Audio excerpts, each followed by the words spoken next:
Hi అండి. ఎప్పుడూ ఇడ్లీకి పల్లీల చట్నీ, దోసకు బొంబాయి చట్నీ, పూరికి కుర్మా, చపాతీకి కర్రీ అన్నట్టు ఏదో ఒక టిఫిన్‌కి ఏదో ఒక చట్నీ అనేది ప్రిపేర్ చేయాల్సొస్తుంది.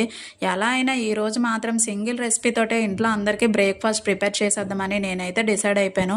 ఇంకా ఇలా డిసైడ్ అయ్యానో లేదో అలా అయితే ఉప్మా ప్రిపేర్ చేస్తే ఒక రెసిపీతోటే అయిపోతుంది కదా అని నేనైతే ట్రై చేశానండి. ఉప్మా అయితే మనకు ఆల్రెడీ వచ్చు. కానీ ఇంట్లో మాత్రం ఎవ్వరికీ ఉప్మా అంటే అస్సలు నచ్చదు. కానీ హోటల్ స్టైల్‌లోనే సింపుల్‌గా ఉప్మా ప్రిపేర్ చేద్దామని నేనైతే 2 కప్స్ గోధుమ నూక తీసుకొని బాగా ఫ్రై చేసుకొని అదే కళాయిలో కొద్దిగా ఆయిల్, ఉల్లిపాయ, పచ్చిమిర్చి, కరివేపాకు పోపులో వేసుకొని ఫ్రై అయిన తర్వాత టొమాటో, పసుపు, ఉప్పు వేసుకొని బాగా మగ్గించుకొని 4 కప్పులు నీళ్ళు వేసుకొని తలతలా మరిగిన దాంట్లో 2 కప్పులు గోధుమ నూక వేసుకొని మొత్తాన్ని తిప్పేసుకొని దగ్గరికి అయిన తర్వాత కొత్తిమీరతో గార్నిష్ చేసుకుంటే ఉంటుందండి.